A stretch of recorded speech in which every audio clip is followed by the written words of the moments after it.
Eu te saúdo com a paz do Senhor. Espírito Santo, capacitador, esta é a lição número 10 da classe de adultos do primeiro trimestre de 2026 das lições bíblicas da CPAD. Aproveita aqui a oportunidade e se inscreva aqui no canal. Fique comigo até o final, vou te dar algumas referências bíblicas, também te darei as respostas revisando o conteúdo. E assim nós vamos entender um pouco melhor a lição de hoje. Texto áureo.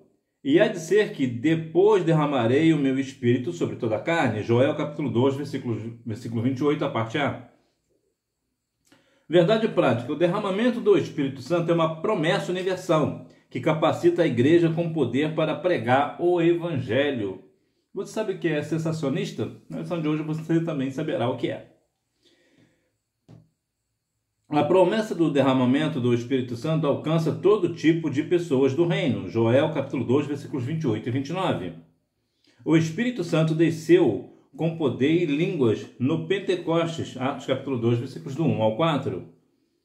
A promessa do batismo no Espírito Santo, no Espírito, é para todos os que creem. Atos capítulo 2, versículos 38 e 39.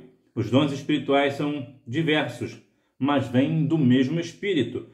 1 Coríntios capítulo 12, versículos do 4 ao 7. Os dons espirituais são para a edificação da igreja. 1 Coríntios capítulo 14, versículos 12 e 26. O fruto do Espírito é a evidência contínua de uma vida de plenitude do Espírito. Gálatas capítulo 5, versículos 22 e 23. A leitura bíblica em classe está em Joel capítulo 2, versículos 28 e 29. Atos capítulo 2, versículos do 1 ao 4. Atos capítulo 8, versículos do 14 ao 17. E 1 Coríntios capítulo 12, versículos do 4 ao 7. Os hinos sugeridos 24, 349 e 358. Introdução. A promessa do derramamento do Espírito Santo cumpriu-se no Pentecostes e permanece válida para todos os que creem. A atuação do Espírito Santo vai além da obra da regeneração. Ele também é o capacitador do crente para o serviço do reino de Deus. O que é cessacionista? Cessacionistas são pessoas cristãs que acreditam que o Espírito Santo não atua mais. Foi somente na época dos discípulos. Outros até falam que foi até no primeiro século da igreja, de modo geral. Então, uma pessoa cessacionista significa que ela não acredita nos dons espirituais atualmente. De modo geral, a igreja presbiteriana são cessacionistas. O Espírito Santo, ele permanece, a promessa permanece válida para todos os que creem. Em outras palavras, pessoas hoje podem ser batizadas com o Espírito Santo. E a propósito, uma questão muito interessante na lição de hoje é: uma pessoa pode ser batizada com o Espírito Santo antes de descer as águas? Ou precisa primeiro descer as águas para depois ser batizada com o Espírito Santo? Eu vou falar para você também na lição de hoje. Daqui a pouco eu falo com você a respeito desse negócio. Então, essa promessa ainda continua nos dias atuais. A atuação do Espírito Santo vai muito além da obra da regeneração, o que já é uma obra fantástica, extraordinária, mas vai além disso. Ele capacita também, ele também é o capacitador do crente para o serviço do reino de Deus. Eu, como eu gosto de falar aqui, o Espírito Santo ele é o grande motor da igreja. Se tirar o Espírito Santo, a igreja não anda. E você vai pensar assim, mas é impossível uma igreja não ter o Espírito Santo. Sim, é possível. Algumas igrejas que se dizem evangélicas hoje, o Espírito Santo não passa nem perto. Por que não? Porque não põe mais Jesus no centro. Lá em Apocalipse capítulo 3, versículo 20, você observa que quando ele estava falando ali para a igreja de Laodiceia, Jesus estava do lado de fora da igreja. Ele lembra aquele, eis que estou à porta e bato, que é aquele que abrir. Não é assim? Jesus estava do lado de fora. Se Jesus é Deus e o Espírito Santo é Deus, se Jesus está do lado de fora, o Espírito Santo também está do lado de fora. Então, só para te dar um exemplo bíblico aqui do negócio. Então, existem algumas igrejas que não atuam mais na questão do Espírito Santo. Não tem mais lugar para Deus. Até falam em nome de Deus, mas o coração está longe, muito longe. Mas o Espírito Santo ele é o grande capacitador do crente. O crente, quando vai fazer algo para a obra do reino, ele não faz por vontade própria. É o Espírito Santo que capacita, porque de nós mesmos, nós somos incapazes de fazer. Por nós mesmos, nós estaríamos na nossa casa, no aconchego do nosso lado, no nosso sofá, talvez assistindo a TV, ou navegando na internet, por exemplo. Mas o que nós fazemos? Nós fazemos a obra, nós saímos para a evangelização. Fazemos um ar livre, ou vamos para a igreja, na escola bíblica dominical. Isso tudo é o Espírito Santo que capacita o crente a fazer. Toda obra, tudo que envolve o reino, é o Espírito Santo que nos capacita a fazer. Não é de nós mesmos. A promessa do derramamento do Espírito, uma promessa de abrangência universal. Na antiga aliança, o Espírito atuava de modo pontual sobre pessoas específicas e para tarefas determinadas. Então lembra que na antiga aliança era assim que o Espírito Santo atuava. Não é como nós vemos hoje, que ele atua em praticamente todo crente, né? Que tem os crentes que vivem só na carne, né? Mas de modo geral, o Espírito Santo antes ele era mais raro, ele era mais escasso, era mais difícil. Eram somente com pessoas pontuais sobre questões específicas, questões determinadas. Então não era como nós vemos hoje, né? Era um pouco mais difícil. Porém, cerca de 800 anos antes de Cristo, Joel profetizou uma nova dispensação. E há de ser que depois derramarei o meu espírito sobre toda a carne. Aqui não há todos indiscriminadamente, não. É somente aqueles que invocam o nome do Senhor. Em outras palavras, quando Joel disse que eu derramarei o meu espírito sobre toda a carne, é toda a carne, toda pessoa que crê no Cristo, que aceitou a Cristo como Salvador. E aqui nós vemos uma diferença. Joel falou que iria derramar, né? Que o Senhor iria derramar sobre toda a carne. Mas no Antigo Testamento era algo mais escasso. Então nós veremos que, bem da verdade, como nós vemos lá no livro de Atos, verdadeiramente o Espírito foi derramado ali sobre todo o crente e é derramado até hoje, né? Uma promessa com ação sobrenatural. O derramamento do Espírito vem acompanhado de manifestações visíveis sobrenaturais. Vossos filhos e vossas filhas profetizarão. Os vossos filhos terão sonhos. Os vossos jovens terão visões. Aqui vai entrar uma questão bem específica para os dias atuais, que tem 2 pontos específicos. O primeiro é a promessa em si. Vossos filhos e vossas filhas profetizarão. Em outras palavras, os filhos dos crentes, como servos no Senhor, que também aceitaram a Cristo como Salvador, eles vão fazer o que? Eles vão profetizar. Não é isso que nós vemos muitas vezes hoje? O quê? Os filhos dos crentes profetizando? Você também não vê os vossos velhos terão sonhos? Você não vê pessoas idosas na igreja tendo sonhos espirituais? Aqui não é qualquer tipo de sonho, são sonhos espirituais que está falando. Então, o sonho espiritual ele é muito complexo, porque existem situações de discernimento. Pessoas têm que ter discernimento de sonhos espirituais. Há coisas que pode parecer coisa boa e não é. E também tem coisas que são aparentemente ruins, mas na verdade é coisa boa. Então, esses sonhos espirituais, somente uma pessoa com o Espírito Santo pode discernir corretamente. Mas, de modo geral, os vossos filhos, os vossos velhos terão sonhos. E os jovens terão visões. Eu sou de uma época, que eu não sou tão jovem assim quanto parece, mas houve épocas que verdadeiramente isso aqui acontecia. Ainda acontece hoje, mas é muito mais difícil. Por quê?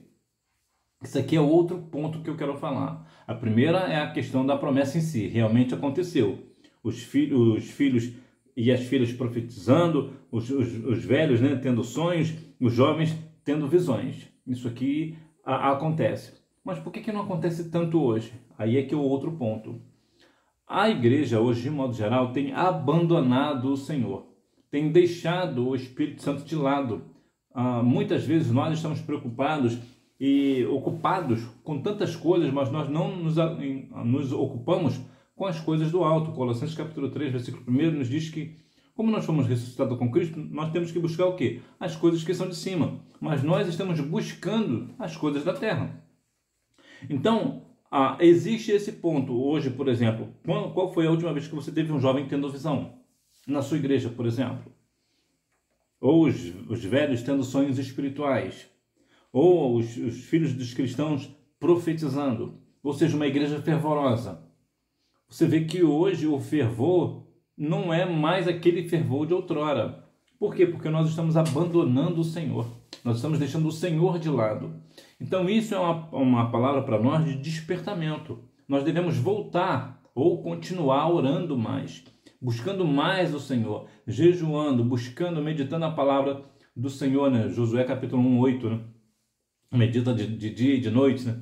Então nós precisamos buscar mais as coisas que são de cima, buscar as coisas do reino, né? Mateus 6,33 nos fala, né? Mas buscai primeiro o reino dos céus e a sua justiça, e todas essas coisas vos serão acrescentadas. Nós precisamos continuar buscando o reino do Senhor para continuar essa promessa, vendo os filhos e filhas profetizando, os velhos tendo sonhos e os jovens tendo visões.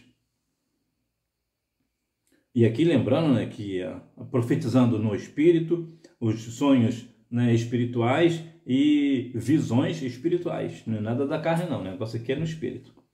Uma promessa para os últimos dias.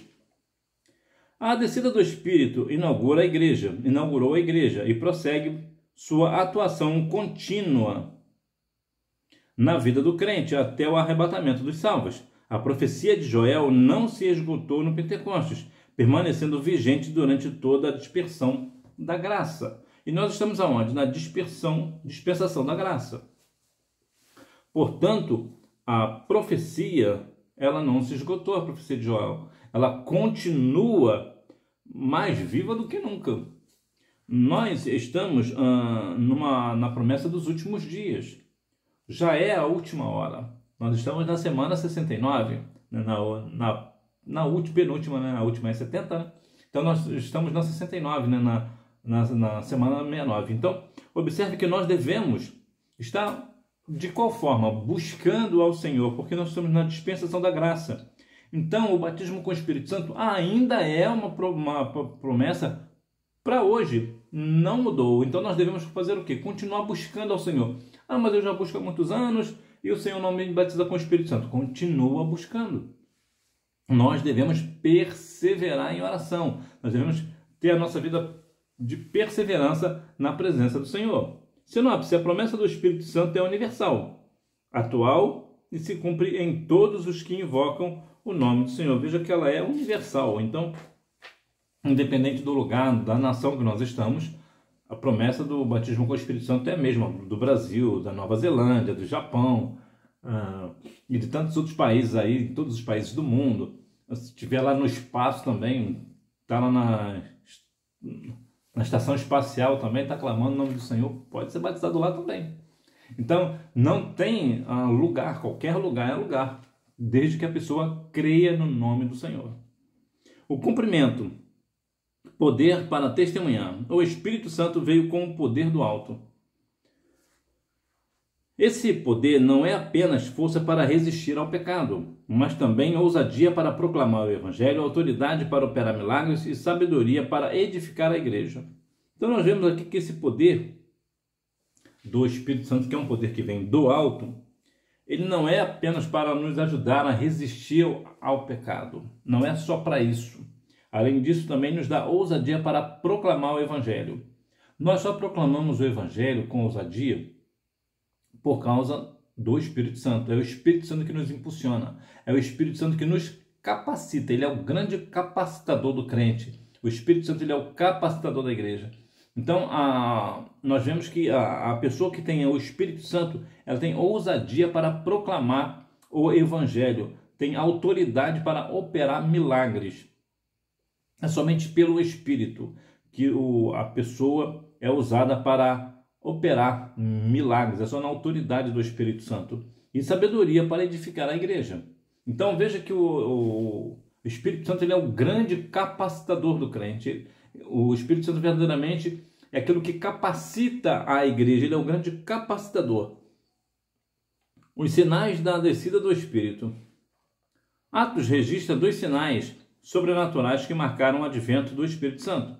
O som como de um vento veemente e impetuoso, e as línguas repartidas como que de fogo. O som como de um vento simboliza a presença criadora de Deus. Imagina o barulho que foi, não? Para a grande criação. Algumas pessoas dizem que houve uma grande explosão, né? Só foi uma explosão no poder do Senhor, né? Quando o Senhor estava criando o mundo, criando todas as coisas. Então, o som veemente e impetuoso, como um som.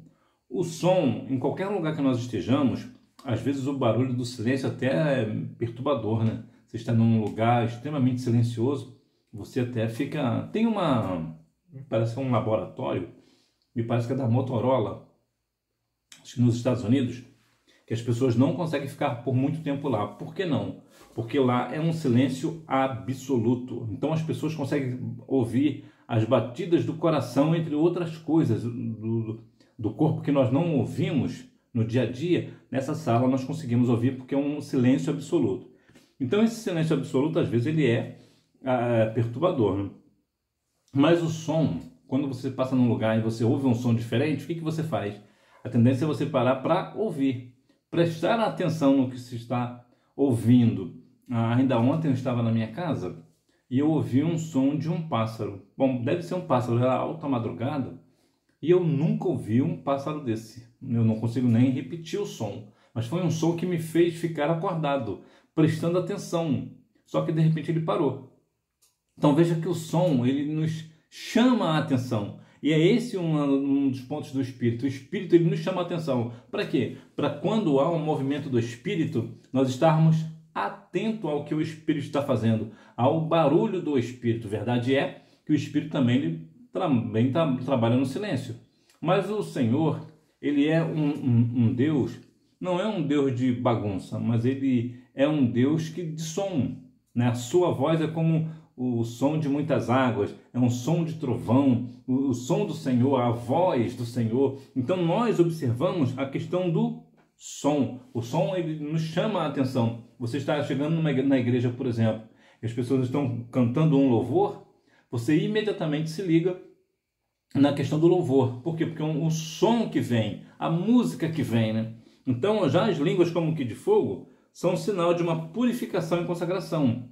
O fogo, ele não é aquilo que usamos para purificar. Quando nós queremos, por exemplo, fazer o ouro, cerca de 99,5% do ouro, né, para ser um ouro puro, né, o que ele tem que passar? Ele tem que passar pelo fogo. Assim também somos nós. Nós também passamos pelo fogo. Daniel e seus amigos também passaram, né, pelo fogo, ou melhor, Daniel não. Daniel foi na cova dos leões, né? Os outros três amigos passaram na fornalha de fogo ardente.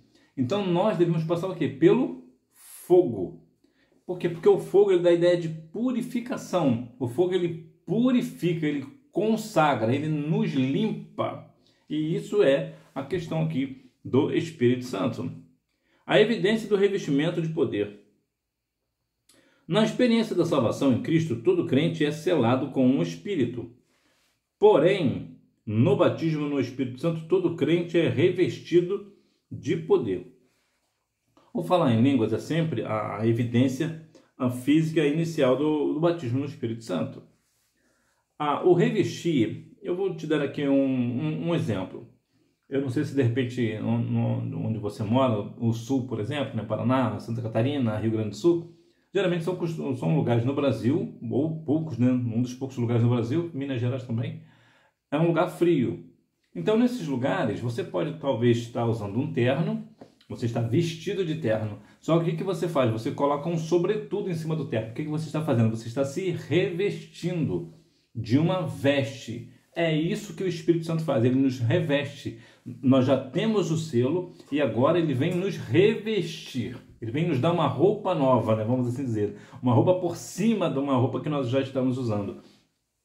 Então, todo crente, ele é revestido de poder. Então, você está aqui porque você é revestido de poder. Você está ouvindo a palavra, você quer o ensinamento da palavra, você quer saber sobre o Espírito Santo capacitador. Por quê? Porque você é revestido de poder, você é revestido pelo Espírito. Você é selado no momento que você aceita Cristo como Salvador e depois você é revestido de poder. Então tem essa questão do falar em línguas, né, que é a evidência, que é a prova, né, na verdade, né, porque embora seja uma questão bíblica sobre a questão da evidência, mas a evidência, para mim, num sentido policial do negócio, uma evidência não é uma prova, pode não ser uma prova, é só uma evidência. Então eu gosto de dizer que o falar em línguas já é a prova que a pessoa foi batizada com o Espírito Santo. Se você discorda de mim, você também pode deixar aí os seus comentários. Sinopse: no Pentecoste, o Espírito Santo desceu com poder, capacitando os crentes para testemunhar com ousadia. A continuidade do derramamento do Espírito, a extensão da promessa do Espírito. Esse dom não ficou restrito ao Pentecostes, mas é estendido aos crentes de todas as épocas, a vós, a vossos filhos e a todos os que estão longe. Observe que aqui a promessa está bem estendida, está bem clara. Então aqui já joga por terra a questão dos cessacionistas, que eles falam que não existe mais os dons do Espírito. Então observe que a vós, aos vossos filhos e a todos que estão longe. Então aqui a grande questão que eu falei com você lá no início é sobre: uma pessoa pode ser batizada com o Espírito Santo antes de descer as águas? Sim, ela pode. E há alguns casos. Temos aqui Atos capítulo 10, versículos 44 ao 46, que fala exatamente sobre essa questão. Eu já falei aqui umas outras oportunidades. Na sede da minha igreja, uma jovem, uma adolescente na verdade, ela foi batizada com o Espírito Santo e só cerca de 2 anos depois ela desceu as águas.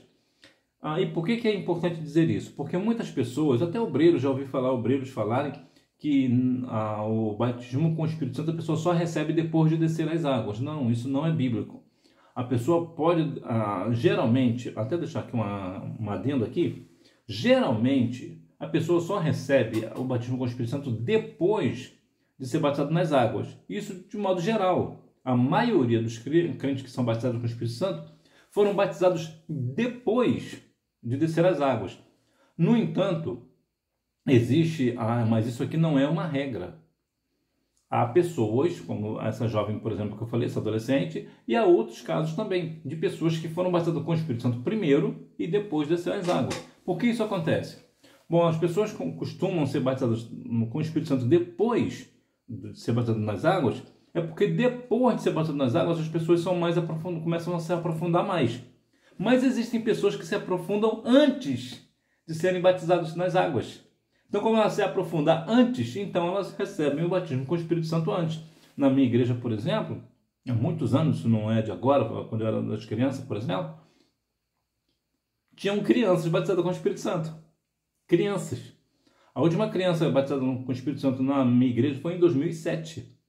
A criança devia ter uns 9 anos, mais ou menos 10 anos. Então, ela foi uma criança batizada com o Espírito Santo. E você verá em alguns casos crianças sendo batizadas com o Espírito Santo. Então, essa grande questão é a promessa, a extensão do batismo com o Espírito Santo é para todas as pessoas em todos os lugares do mundo que creem no poder de Jesus, no nome de Jesus, e independente se é depois ou antes de descer as águas. Não há uma fórmula, não há uma receita, né, como as pessoas dizem, né? Não existe uma receita do bolo. Né?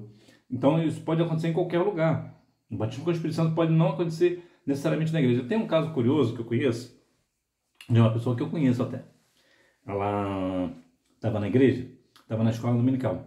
E ela estava meio que desanimada e tudo mais. E o que acontece? Ela ficou o culto todo falando um monte de coisa. E no final do culto, o pastor chamou ela lá na frente para ela orar, para terminar a escola. O que aconteceu? Enquanto ela estava orando para terminar a escola bíblica dominical, ela foi batizada com o Espírito Santo. Conheço outro caso também na mesma igreja. Só que esse jovem eu não conheço. Eu até sei o nome dele, mas eu não conheço pessoalmente. Ele foi batizado com o Espírito Santo no dia do aniversário dele. Que no caso foi dia 2 de novembro. Curiosamente, eu tenho um amigo que tem o mesmo nome que ele e faz aniversário no mesmo dia. Curiosamente. Então, observe que o batismo com o Espírito Santo ele não tem uma fórmula específica. Se eu fizer isso, eu vou ser batizado com o Espírito Santo. Se eu fizer aquilo, eu vou ser batizado com o Espírito Santo. Se eu for em tal lugar, eu vou ser batizado com o Espírito Santo. Se tal irmão, tal pastor, tal irmão de civilização orar por mim, eu vou ser batizado com o Espírito Santo. Não existe isso. A única forma de ser batizado com o Espírito Santo é crer no nome do Senhor Jesus e buscar o batismo com o Espírito Santo. O Espírito opera com diversidade e unidade. Paulo ensina que há diversidade de dons, mas o Espírito é o mesmo. O termo diversidade aponta para a variedade de dons, operações e ministérios. A questão do batismo com o Espírito Santo, quem é batizado com o Espírito Santo recebe dons. Mas todo mundo que é batizado com o Espírito Santo recebe dons? Não, não é todo mundo. Uma parte sim. O apóstolo Paulo parecia que tinha uns 9 dons. Embora, se nós olharmos direitinho, não são apenas 9 dons, né? Se nós olharmos direitinho, são mais. Mas geralmente aceito 9 dons. Então observe que há diversidade de dons. Por que é diversidade? Porque cada pessoa tem um dom específico. A pessoa também pode ter outros dons, mais do que um dom. Dom de maravilhas, dom de cura. Dom de cura e dom de maravilhas são dons diferentes, embora sejam muito parecidos, mas o dom de cura, como o nome já sugere, é a pessoa que ora e a pessoa é curada de uma enfermidade, por exemplo, aquela doença terrível, a pessoa é curada. E o que seria o dom de maravilhas? O dom de maravilhas foi uma coisa, por exemplo, que aconteceu com T.L. Osborne.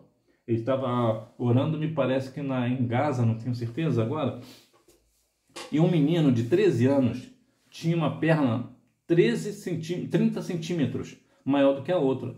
Enquanto T.L. Osborne orava, o Senhor fez crescer essa perna e igualar uma perna à outra.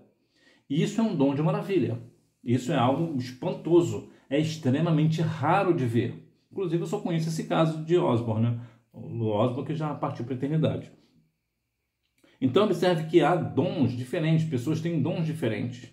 Há dons, né? Tem pessoas que têm sabedoria, né? Que é um dom. Tem dom de discernimento, que hoje, né? O dom de profecia também. Então, cada um tem um dom. Tem pessoas que têm dom de profecia, dom de discernimento, dom de cura, dom de maravilha. Tem pessoas que têm uns 9 dons. Mas isso para mais nos dias de hoje, é extremamente raro de se ver.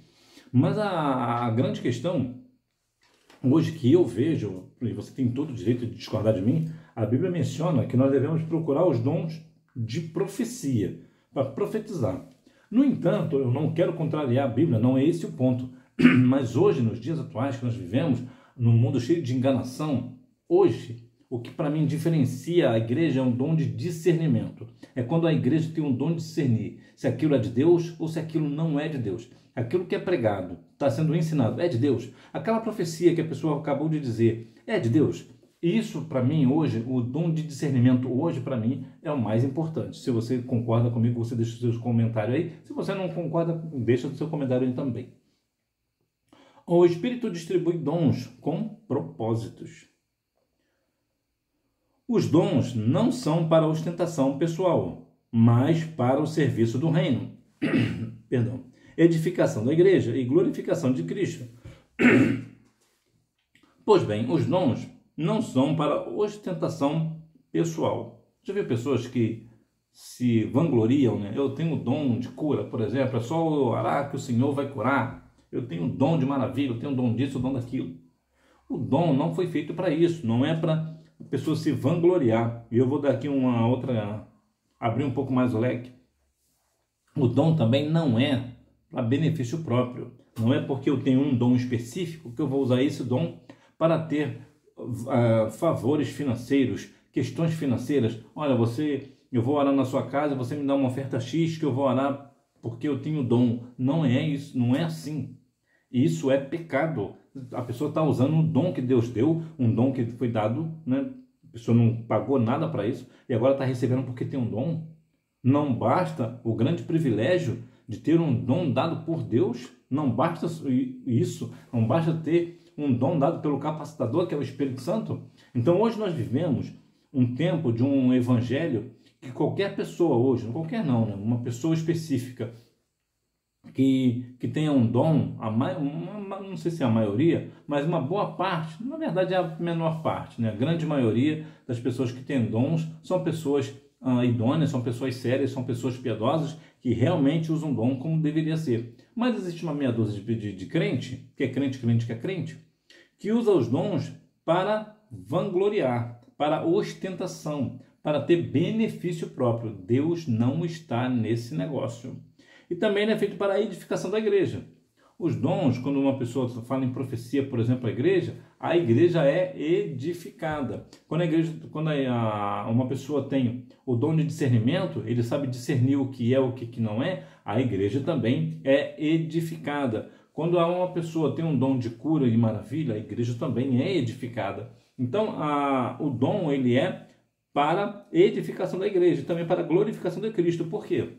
Porque se eu tenho um dom, eu não posso ostentar, porque eu tenho esse dom.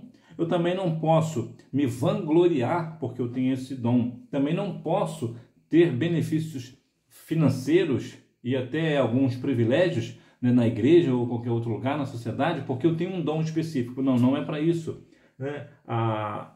O dom também não é somente para a edificação da igreja. O dom, ele é principalmente também para a glorificação do nome de Jesus. Ou seja, eu tenho o dom, não é para eu me vangloriar, não é para eu ter ostentação pessoal, não é para eu ter privilégio, não é para que eu possa ter benefício próprio, mas é para quê? Para o nome de Jesus ser glorificado na minha vida. Porque quando eu tenho um dom, eu uso esse dom como deve ser usado, né, que é para a glorificação do nome de Jesus, aí sim a igreja é edificada, o nome de Jesus é glorificado. Aí sim o dom está sendo usado da forma que deve ser. Sinopse: o Espírito distribui dons espirituais com propósito, visando a edificação da igreja e a glorificação de Cristo. Só para lembrar a questão dos dons espirituais, lembra? Embora cada um tenha um dom, ou pessoas que têm mais de um dom, o Espírito é o mesmo, não há diferença. Todas as pessoas que têm dons, o dom é dado pelo mesmo Espírito. Então, não é porque uma pessoa cura e a outra tem discernimento, que essa que tem um dom de curar, por exemplo, é maior do que a pessoa que tem discernimento. Não, todos são iguais. Por quê? Porque é dado pelo mesmo Espírito. Conclusão: o Espírito Santo é o capacitador divino prometido aos que creem. Ele atua em cada geração com poder, dons espirituais e direção. Desde o Pentecostes, sua presença é real e contínua. A presença do Espírito, ela é real e contínua. Ela continua agindo, continua operando no meio da igreja, desde que, claro, a igreja esteja voltada para glorificar o nome do Senhor e para a edificação da igreja. Pessoas que usam os dons espirituais para ostentação, para vanglória, para ter privilégio na sociedade ou até mesmo na igreja, ou para ter benefício próprio, né, financeiro, essa pessoa está perdida. Essa pessoa não entendeu a questão dos dons espirituais. Essa pessoa não tem o fruto do Espírito. Portanto, essa pessoa não está salva da pessoa de Jesus. E vai ouvir, né? Se ela não se converteu, ela vai se ouvir. Que está lá em Mateus 7,12, né? Apartai-vos de mim, vós que praticais a iniquidade. Revisando o conteúdo. Número 1. Significa que a promessa é para todos os que invocaram o nome do Senhor. No Joel capítulo 2, versículos 28 e 32. Número 2. Para o tempo messiânico e escatológico, inaugurado no Pentecostes. Atos capítulo 2, versículo 17. Número 3. O vento simboliza a presença de Deus e o fogo aponta para a purificação e consagração. Atos capítulo 2, versículos 2 e 3. Número 4. Ao dom do Espírito Santo como revestimento de poder, cumprindo a promessa de Joel. Atos capítulo 2, versículo 38. Número 5. Para evitar a soberba e a negligência, entendendo que os dons são para servir e edificar. 1 Coríntios capítulo 12, versículo 7. 1 Pedro capítulo 4, versículo 10.